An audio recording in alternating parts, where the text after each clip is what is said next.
படத்தை பார்க்கும்போது இந்த இந்த ட்ரெய்லர் வந்து ஒரு க்யூரியாசிட்டியை நமக்கு ஏற்படுத்துன்றது உண்மை.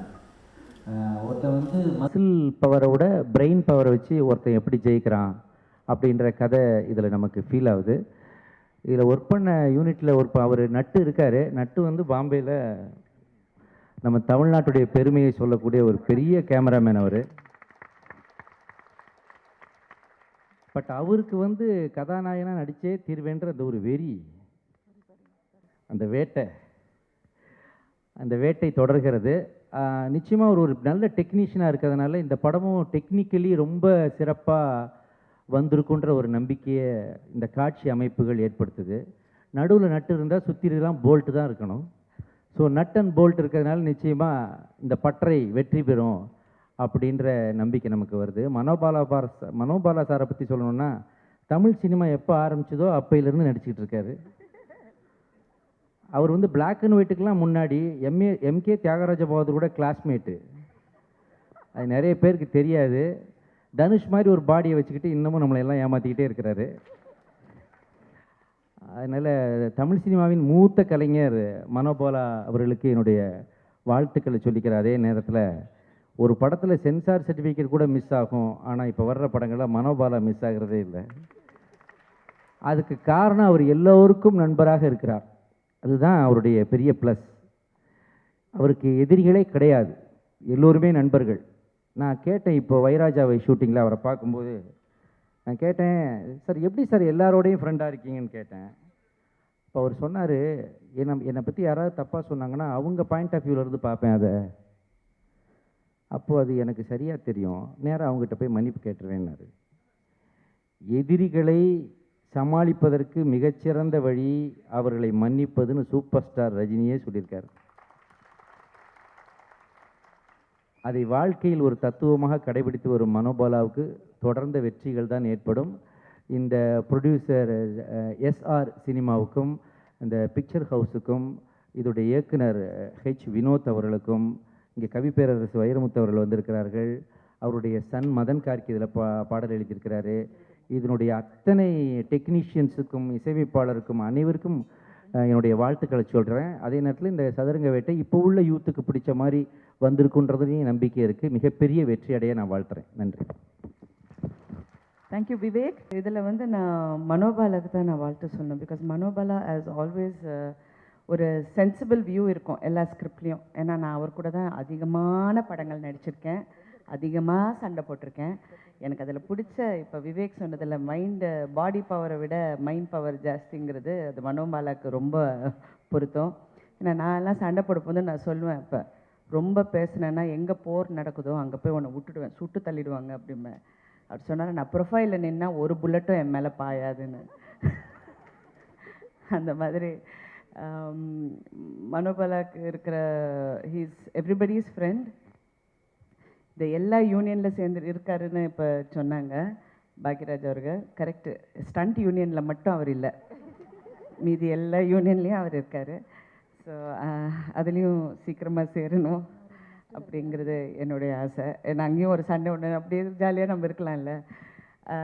பட் மனோ வந்து எப்போவுமே he has his own way of analysing. அவருக்கு வந்து அது சரியாக, அவர் எல்லா காலகட்டத்துக்கும் அவர் அப்படியே சூட் ஆகிடுவார்.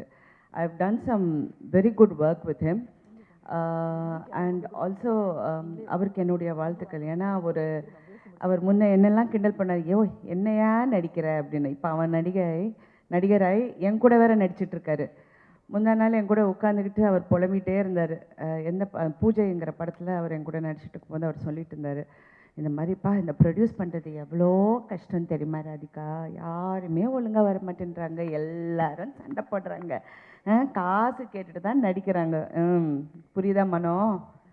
கஷ்டம் எல்லாம் இப்போ தான் புரிஞ்சுக்கிறேன். But anyway I wish you all the best because you are a very hard and sincere worker. So on the sincerity, I think you should get, and I also want to congratulate everybody here. Thank you very much for calling me. Thank you. First of all நான் sorry கேட்டுக்கிறேன், கொஞ்சம் late, அதனால் அந்த trailer எதுவும் என்னால் பார்க்க முடியல. அதனால் அந்த படத்தை பற்றி டைட்டில் வச்சுட்டு ஒரு அபிப்பிராயம் சொல்லலாம். எல்லோரும் சொன்ன மாதிரி இது மூளையை நம்பி ஜெயிக்கிற ஒருத்தருடைய கதைன்னு நினைக்கிறேன். இதில் 5 பேர் இருக்காங்க, இதில் 5 பேருடைய கதைகளாக கூட இருக்கலாம். மனோபாலா சார் வந்து ஒரு இயக்குனராக சக்ஸஸ்ஃபுல்லாக இருந்திருக்காரு. பிள்ளை நிலா, என் புருஷன்தான் எனக்கு மட்டும்தான் போன்ற படங்கள். அப்புறம் வந்து இன்னைக்கு நடிகராகவும் சக்ஸஸ்ஃபுல்லாக இருக்கார். விவேக் சொன்ன மாதிரி சென்சார் சர்டிஃபிகேட் கூட இல்லாமல் இருக்கலாம். பட் மனோபாலா சார் இல்லாத படங்களே இல்லை. அந்த அளவு எல்லா படங்களையும் இருக்கிறாரு. இந்த படத்தின் மூலமாக அவர் தயாரிப்பாளராகவும் ஒரு வெற்றிகரமான தயாரிப்பாளராக வலம் வர என்னுடைய வாழ்த்துக்கள். நன்றி. அனைவருக்கும் என்னுடைய வணக்கங்கள். சுகாசினியம்மா என்னை மூத்தவனை ஆக்கிட்டாங்க. நான் என்றைக்குமே மூத்தவனை ஒத்துக்கிறதில்லை. கலைஞர்களுக்கெல்லாம் வயசே இல்லை. ஆகவே எனக்கு பிறந்த தேதிப்படி வயசு 80, உடல்படி எனக்கு வயசு 50, மனசுப்படி எனக்கு வயசு 20. இப்போ உங்களையெல்லாம் பார்க்கும்போது எனக்கு 19. ஆகவே நானும் இந்த டீனேஜ் குழுவோடு சேர்ந்து கொள்வதில் மகிழ்ச்சி அடைகிறேன். அதில் குறிப்பாக மனோபாலா வந்து எவ்வளவு அனுபவங்களை பெற்ற பிறகு தயாரிப்பாளராக ஆகியிருக்காருங்கிறத நான் பெருமையோடு மகிழ்ச்சியோடு சொல்லிக்கொள்ள ஆசைப்படுறேன். டைரக்டராகி, நடிகராகி, பல சங்கங்களில் ஈடுபட்டு இன்றைக்கு முழு அனுபவங்களையும் பெற்ற பிறகு அவர் தயாரிப்பாளராக ஆகிப்பதால் நிச்சயமாக சதுரங்க வேட்டை மிகப்பெரிய வெற்றியை பெறும். ஆகவே இப்போ புதிதாக வந்து கொண்டிருக்கிற தயாரிப்பாளர்களுக்கு நான் சொல்லிக்கொள்வது, அனுபவம் இல்லாமல் திரையுலகுக்கு வந்து நஷ்டப்படாதீர்கள். தயவு செய்து தொழிலை முழுமையாக தெரிந்து கொண்டு வந்து படமிடுங்கள். அப்போதுதான் உங்களுக்கும் லாபம், திரையுலகுக்கும் லாபம். அதை பின்பற்றி மனோபாலா அவர்கள் தன் முழு அனுபவங்களையும் இந்த படத்திலே காட்டியிருப்பார். அவருக்கு துணையாக இருந்த வினோத்துக்கும் அவருடைய குழுவினருக்கும் கிளம்ப முடியாது, உட்காருங்க, என்னுடைய வாழ்த்துக்களை சொல்லிக்கொள்ள ஆசைப்படுகிறேன். சதுரங்க வேட்டையில் நிச்சயமாக அவங்க வெற்றி பெறுவாங்க. சதுரங்கத்தில் நம்முடைய இந்தியர் ஒருவர் உலகத்தையே வென்று கொண்டிருக்கிறார், விஸ்வநாதன் ஆனந்தன் போல. சதுரங்க வேட்டையிலே வெற்றி பெறுக இந்த குழுவினரை மனதார வாழ்த்துகிறேன். நாங்கள்லாம் குழுவாக இருந்து பல படங்களை தந்தோம். அதே போல் இந்த குழு மனோபாலா, வினோத் போன்ற குழுவினர் மிகப்பெரிய வெற்றி தந்து திரைப்படத்துறையில் ஏற்பட்டிருக்கிற தொய்வை நீக்க வேண்டும், வெற்றி பெற வேண்டும் என்று வாழ்த்தி, தோன்றிற் புகழோடு தோன்றுக அக்தலா தோன்றலின் தோன்றாவின் என்ற குரலை சொல்லி அனைவரும் புகழோடு தோன்ற வாழ்த்துகிறேன். வாழ்க வளர்க. வணக்கம். Thank you sir. வந்து வினோதோட படத்தை பற்றி ஆக்சுவலாக இந்த ஸ்கிரிப்டை பற்றி நிறைய பேச்சு இருந்தது. சுற்றி நண்பர்கள் நிறைய பேர் சொல்லுவாங்க. ஸ்ரீனிவாஸ் சார், நலன், குமாரசாமி, இந்த மாதிரி நிறைய பேர்கிட்டேருந்து நான் கேள்விப்பட்டிருக்கேன் ஆக்சுவலாக. பட் அந்த சமயத்தில் நான் ஆல்ரெடி 2 படத்துக்குள்ள கமிட் ஆகிருந்தேன். இவர் மீட் பண்ணி பேசும்போதே தெரிஞ்சது ரொம்ப வித்தியாசமான ஆள்னு. வந்துட்டு நரேஷன் ஆரம்பிச்சதுலேருந்து ஆக்சுவலாக எங்கேயுமே பிரேக்கே இல்லை. கண்டினியூஸாக கதையை சொல்லிட்டே வந்தார். அதை கேட்டு முடித்தோடனே எனக்கு தெரியும். ஏன்னா இந்த படத்துக்கு ஆக்சுவலாக நான் ரொம்ப முக்கியமாக நினைக்கிற ஒரு ஆள் அவர் வினோத். ஏன்னா அந்த கதை அவ்வளோ இன்ட்ரெஸ்டிங்காக இருந்தது. எனக்கு ஆக்சுவலாக மியூசிக் எங்கேயுமே கேட்கல படத்தில். எனக்கு ஐ வாஸ் மோர் இன்ட்ரெஸ்டட் இந்த ஸ்டோரி. ஸோ இதில் எங்கே பாடல்கள் இருக்கும், மியூசிக்கு ஸ்பேஸ் இருக்குமா அப்படின்னு கூட தெரியல. ஃபஸ்ட்டு டவுட்டில் இருந்தேன். அதுக்கப்புறம் பாடல் சுச்சுவேஷன்ஸ் எல்லாமே டிஸ்கஸ் பண்ணும்போது ரொம்ப இன்ட்ரெஸ்டிங்காக வந்தது. ஸோ ரொம்ப பெருமையாக இருக்குது. ஆக்சுவலாக இந்த படத்தில் எனக்கு முக்கியமான ஒரு பெரிய மைல்கல்லாக நான் நினைக்கிறது வைரமுத்து சார் 2 பாட்டு எழுதியிருக்கிறது. நான் வந்து ஃபுல்லாக அவர் பாட்டு ரஹ்மான் சார் இசையில் ஃபுல்லாக கேட்டு நான் வளர்ந்த டைமில் ஃபுல்லாக அதுதான் கேட்டுகிட்டே இருப்பேன் வீட்டில். ஸோ அவரோட இந்த படத்தில் அவரோட வார்த்தைகளுக்கு இசையமைச்சது வந்து ரொம்ப ஒரு பெரிய பெருமையாக நினைக்கிறேன். அண்டு இது மனோபாலா சார் தயாரிக்கிற ஃபஸ்ட்டு படம். ஸோ இவ்வளோ நம்பிக்கை வச்சு இந்த ஒரு யங் டீம் கிட்ட இந்த படத்தை கொடுத்து இவ்வளோ ஃப்ரீடம் கொடுத்து எதுக்குமே ஒரு எந்த விதமான ப்ராப்ளமே இல்லாமல் நிறைய space, creative space was ensured. So அந்த விதத்தில் ரொம்ப ரொம்ப நன்றி சொல்லிக்கிறேன். அண்ட் இந்த படத்தில் ஒர்க் பண்ண கேமராமேன் அண்ட் எடிட்டர் ராஜா சேதுபதி எல்லாருமே தேவ் ஃபண்டாஸ்டிக் ஜாப். ஆக்சுவலாக நான் படம் பார்த்த எக்ஸ்பீரியன்ஸில் சொல்கிறேன். எனக்கு இந்த படத்தில் பயங்கரமான ஒரு நம்பிக்கை இருக்குது. டீசர் வந்த அன்றைக்கே தெரியும். எந்த விதமான ப்ரமோஷனல் புஷ்ஷுமே இல்லாமல் இது நல்ல படம் அப்படின்னு யாருமே சொல்லாமல் எல்லாமே அவங்களே ஷேர் பண்ணி ரொம்ப இன்ட்ரெஸ்டிங்காக இருக்குன்னுலாம் சொன்னாங்க. ஸோ ட்ரெய்லர்லேயுமே அந்த மாதிரி ஒரு ரெஸ்பான்ஸ் இருக்குன்னு நம்புகிறேன். வந்த எல்லாருக்குமே நன்றி. வேறு யாராவது விட்டுருந்தேன்னா மன்னிச்சிருங்க.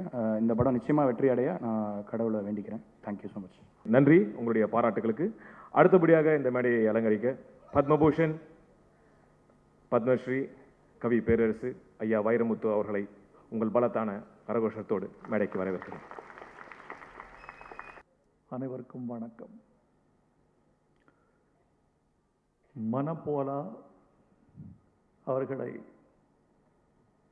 35 ஆண்டுகளுக்கு முன்னால் பாரதி ராஜா அலுவலகத்தில் சந்தித்தேன். 35 ஆண்டுகளுக்கு பிறகு பார்க்கிற போதும் அவர் தோற்றத்தில் மாற்றமில்லை. தோற்றத்தில் மாற்றமில்லை என்பது உடல்வாகு, மரபணுக்களின் விளைவு. ஆனால் மனதிலும் மாற்றமில்லை என்பதுதான் அவருடைய தனிமனித குணம். அவர் எடை, மனம் இரண்டுமே மாறாதிருக்கிற அதிசயத்தை மனோபாலா பெற்றிருக்கிறார் என்பதுதான் அவருடைய பெருஞ்சிறப்பு கூறு. 3 தலைமுறை கலைஞர்களை ஒரு புள்ளியில் சந்திக்க வைத்த இந்த சாதனையை எல்லோராலும் நிகழ்த்திவிட முடியாது. தமிழ் திரையுலகில் சாதித்தவர்கள், சாதித்து கொண்டிருக்கிறவர்கள், 30 ஆண்டுகளுக்கு மேலாக பெயர்களால் அறியப்பட்டவர்கள், முகங்களால் அறியப்பட்டவர்கள் இன்றைக்கு இந்த சபையிலே கூடியிருக்கிறார்கள். மனோபாலாவின் சாதனை இது என்று நினைப்பேன். தனி மனித குணத்திற்கு கிடைத்த பரிசு இது என்று நான் கருதுகிறேன். அமெரிக்காவில் ஒரு ஆய்வு எடுத்தார்கள்.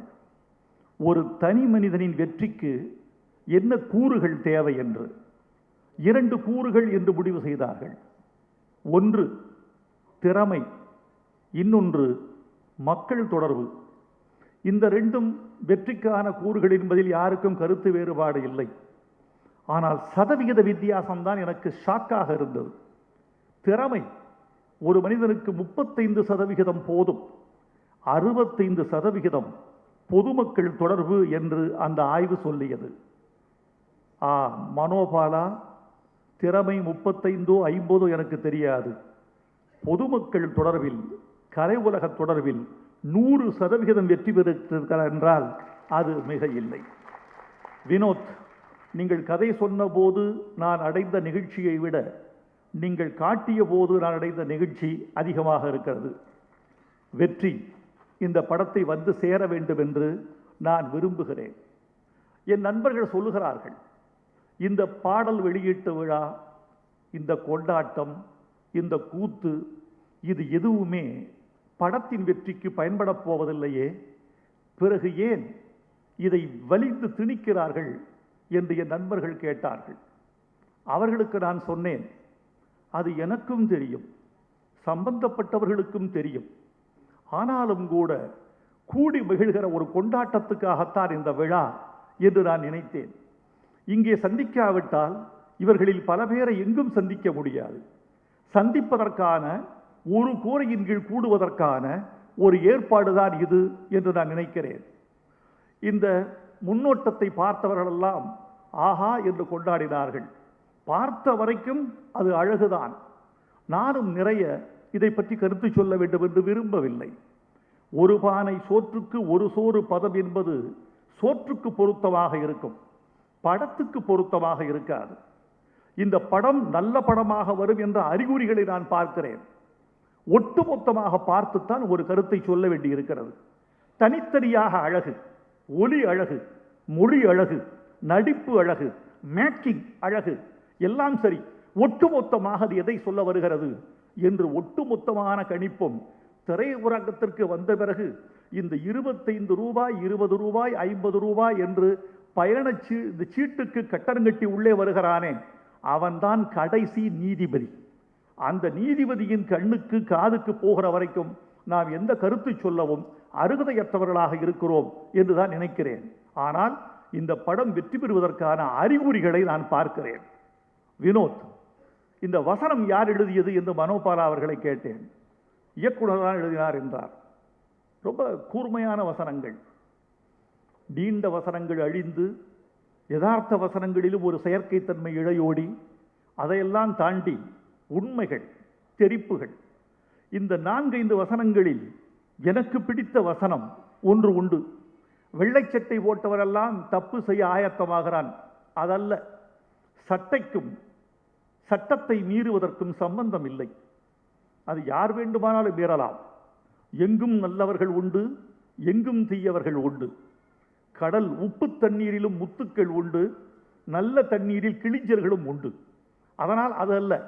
நான் ரொம்ப ரசித்தது, பேசும்போது கொஞ்சம் உண்மை கலந்து பேசினால்தான் பொய்யை கூட நம்புவார்கள் என்ற வசனம் இருக்கிறதே, அற்புதம்.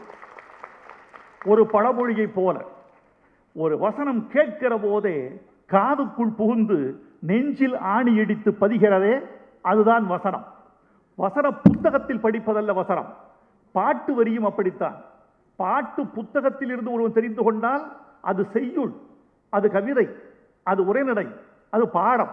அதை தாண்டி கேட்கிற போது அவர் மனசுக்குள் புகுந்து மயிலரகால் எது வருடுகிறதோ அது நல்ல வரி. இந்த வசனத்தை எழுதியதற்காக உங்களை நான் பொய் கலவாமல் பாராட்டுகிறேன். மனோபாலா நீங்கள் தயாரிக்க வந்திருக்கிறீர்கள். இவர் பெரிய ஆச்சரியமா இருக்கு.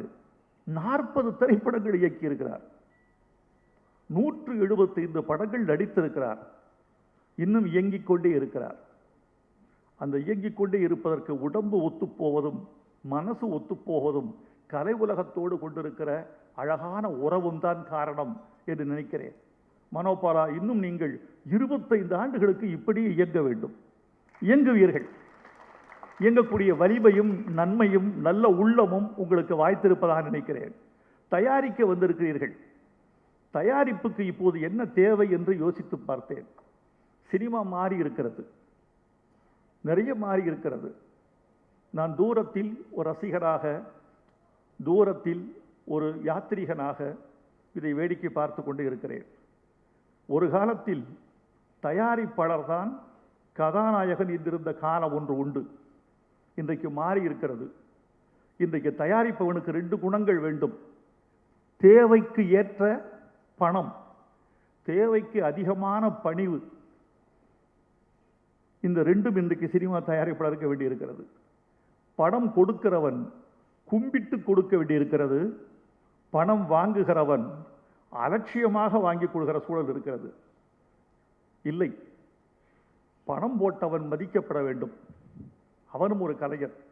இன்றைக்கு மனோபாலா படம் தயாரிக்கிறார் என்றால் அவர் உழைத்த காசில் தயாரிக்கிறார் என்று நான் புரிந்து கொள்கிறேன்.